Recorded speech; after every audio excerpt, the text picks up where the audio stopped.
जेके तालिब इल्म पढ़िया पढ़ंदे आलिम हाफिज थिया तिनखे जरार शरीफ में अजो बुजुर्ग पग बधराइन था। जेके तालिब इल्म पढ़िया पढ़ंदे आलिम हाफिज थिया जेके तालिब इल्म पढ़िया पढ़ंदे आलिम हाफिज थिया इनखे जरार शरीफ अंदर बुजुर्ग पग बधराइन था। जेके तालिब इल्म पढ़िया हजरत साईं अब्दुल्ला गुलशन हिन जो मालिया शान भरियो उस्ताद हिते आहे साईं असदुल्ला।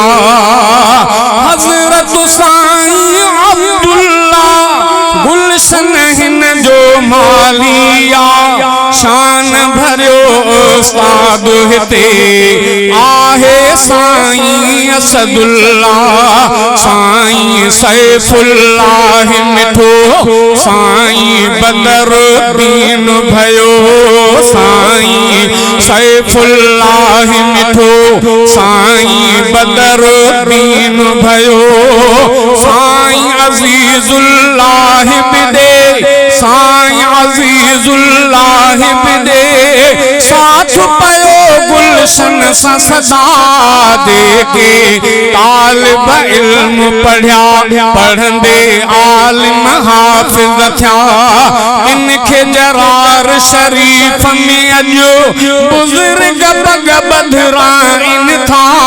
जेके तालिब इल्म पढ़िया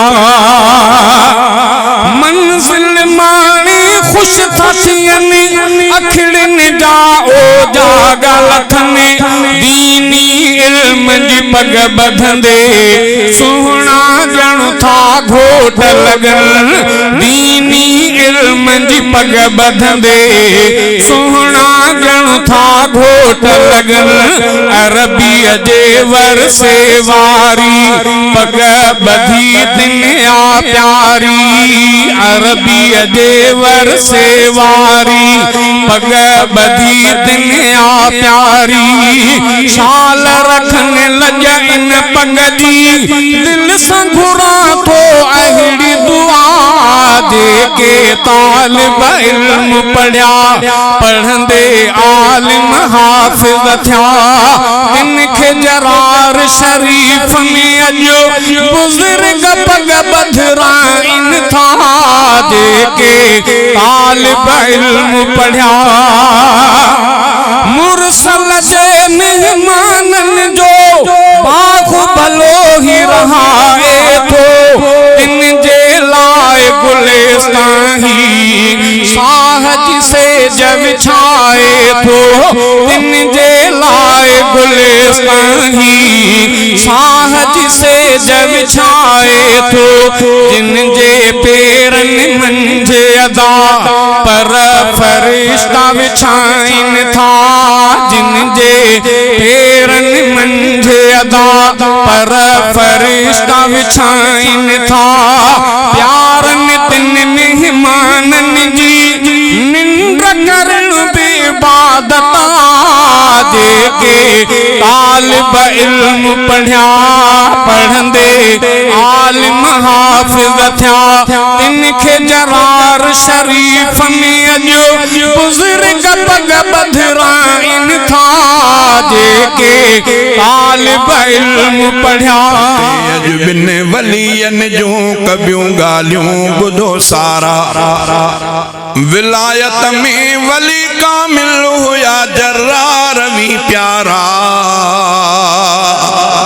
हिते अज बिन वलियन जो कबियूं ॻाल्हियूं ॿुधो सारा हिते अज बिन वलियन जो कबियूं ॻाल्हियूं ॿुधो सारा।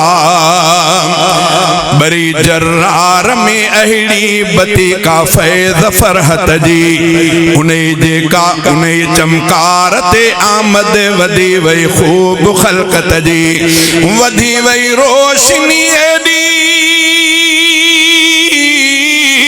वधी वई रोशनी एडी अची परवान पहुचन प्या जिक्र हू जे महफिल में दिली दीवान पहुची प्या रुगो हो झंगु रस्तन में न स्वारी जी सहूलत हुई जंगल झागे भी पहुचन प्या वलियन सां जो चाहत ही वलियन जे करे चमका वलियन जे करे चमका सबई जर्रार जा बारा हिते अज बिन वलियन जूं कबियूं ॻाल्हियूं ॿुधो सारा विलायत में वली कामिल हुया जर्रार भी प्यारा हिते अज बिन वलियन जूं कबियूं ॻाल्हियूं ॿुधो सारा खलीफो साईं अहमद दीन बेशक बा करामत हो।